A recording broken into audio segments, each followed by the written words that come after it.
আসসালামু আলাইকুম। আমি ডাক্তার মঞ্জুর মোর্শেদ, একজন কার্ডিওলজিস্ট। আজকে আমি কথা বলবো সন্তানদের জন্য বাবা মায়ের যত্ন এবং আল্লাহর যে একটা প্রতিদান। আজ আমি আপনাদের সাথে একটা গুরুত্বপূর্ণ বিষয় নিয়ে কথা বলতে চাই।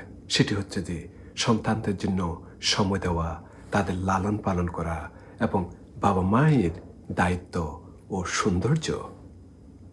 আমরা প্রায় ভাবি এত কাজ, এত ক্লান্তি, কিন্তু ইসলাম আমাদের শেখায় এই কাজগুলোকে কখনোই ক্লান্তি মনে করা উচিত নয়। রাসূল করিম সাল্লাল্লাহু আলাইহি ওয়াসাল্লাম বলেছেন, যে ব্যক্তি তার সন্তানকে ভালোভাবে লালন পালন করে, আল্লাহ তার জন্য জান্নাতে একটি স্থান তৈরি করেন। সহিহ হাদিস, তিরমিজি। বাচ্চাদের জন্য সময় দেওয়া শুধু দায়িত্ব নয়, এটি একটি বড় নেক আমল। আমি একজন বাবা হিসেবে সবসময় চাই আমার সন্তানদের পাশে থাকতে। যখন আমি তাদের জন্য কোনো খাবার কিনে আনি, খেলনা কিনে আনি অথবা তাদের ছোট ছোট কাজগুলোতে সাহায্য করি, আমি ক্লান্তি অনুভব করি না। কারণ আমি জানি এই মুহূর্তগুলো সীমিত। তারা বড় হচ্ছে, কাল তারা হয়তো আলাদা হয়ে যাবে, তখন আমরা আর তাদের জন্য কিছু করতে পারবো না। রাসূল করিম সাল্লাল্লাহু আলাইহি ওয়াসাল্লাম বলেছেন, যে বাবা মায়েরা সন্তানের প্রতি দয়া দেখায়, আল্লাহ তাদের প্রতি দয়া করেন। সহিহ মুসলিম। প্রতিটি ছোট ছোট কাজ, এই যেমন হাসি, খেলা, গল্প, সব নেক আমল হিসেবে গণ্য হয়। আমাদের বোনেরা মাঝে মাঝে অনেক ক্লান্তি অনুভব করে থাকেন, আমি সেটা বুঝি, কিন্তু আমি তাকে বলি যে এগুলি কোট এন্ড কোট কোনো কঠিন কাজ মনে করা উচিত নয়। আমরা যা করছি তা হলো নেক আমল এবং স্মৃতি তৈরি করা। বাচ্চাদের খাবার দেওয়া শুধু খাওয়ানো নয়, এটি হলো নেক আমল এবং সন্তানের প্রতি আল্লাহর সন্তুষ্টি অর্জনের মাধ্যম। যখন আমরা রান্না করি, ঘর সাজাই, খাবার পরিবেশন করি, মনে রাখুন এগুলি আল্লাহর চোখে ছোট কাজ নয়। সন্তানরা বড় হয়ে আলাদা জীবন শুরু করবে, তখন আমরা ভাববো কোট এন্ড কোট কি যে সুযোগ মিস করেছি। ইমাম নাওয়াবি লিখেছেন, বাবা মা তাদের সন্তানদের ভালোভাবে লালন পালন করলে সেই নেক আমল চলতে থাকে যতদিন সন্তান জীবিত থাকে।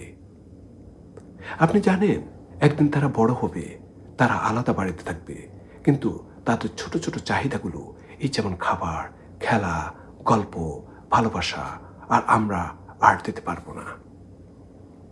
যদি আমরা এখনই সময় দিইনি, তাহলে আমরা পরে আফসোস করব। এই মুহূর্তগুলোই জীবনকে সুন্দর করে।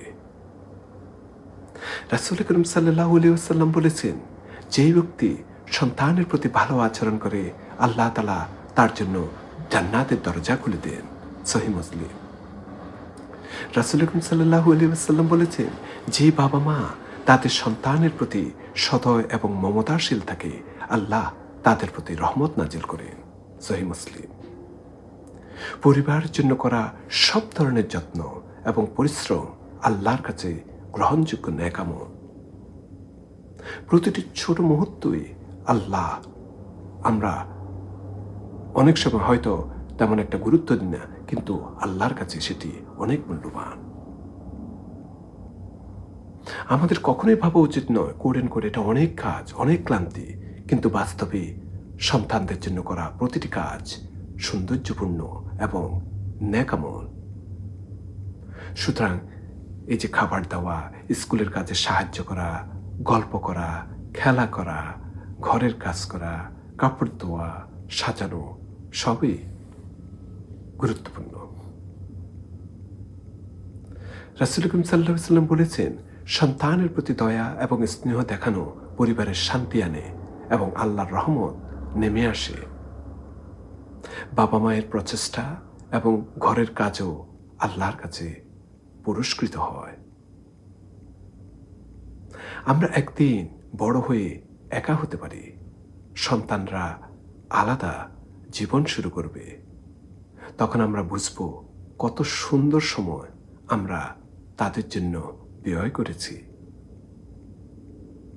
যদি এখনই সেই সময়কে মূল্য না দিই, তাহলে আমরা জীবনের সবচেয়ে সুন্দর মুহূর্তগুলো হারাবো।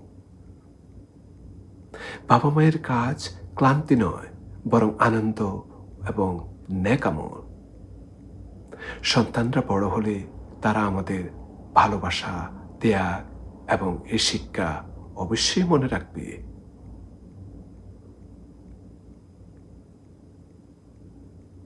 সূরা লুকমানের ১৯তম আয়াত, ১৩ থেকে ১৯তম আয়াত সন্তানদের নৈতিক আধ্যাত্মিক শিক্ষা দেওয়া পুরস্কৃত হয়। প্রতিটি শিক্ষা এবং দোয়া সদকায়ে জারিয়া অবিরাম সৎকর্ম হিসাবে গণ্য হয়। সূরা আল বাকরার ২৩৩তম আয়াতে খাবার এবং লালন পালনের জন্য বলেছেন যে সন্তানদের জন্য খাবার এবং যত্ন দেওয়া আল্লাহর কাছে পুরস্কৃত হয়। প্রতিটি যত্নের জন্য পুরস্কার এবং রহমত বয়ে আনে। প্রতিটি শিক্ষার জন্য চলমান নেক আমল বয়ে আনে। সন্তানের প্রতি ভালোবাসা এবং ধৈর্য দেখানোর জন্য আল্লাহ কাছ থেকে করুণাপ্রাপ্ত হয়।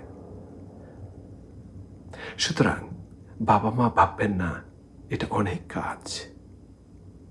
আপনি যা করছেন তা হলো নেক আমল এবং ভালোবাসা আর স্মৃতি। সন্তানদের নিরাপদ রাখা শারীরিক, মানসিক, আধ্যাত্মিকভাবে পিতামাতার দায়িত্ব। সন্তানরা বড় হবে, আলাদা জীবন শুরু করবে এবং আমরা তখন বুঝব এই মুহূর্তগুলোই জীবনের সবচেয়ে গুরুত্বপূর্ণ।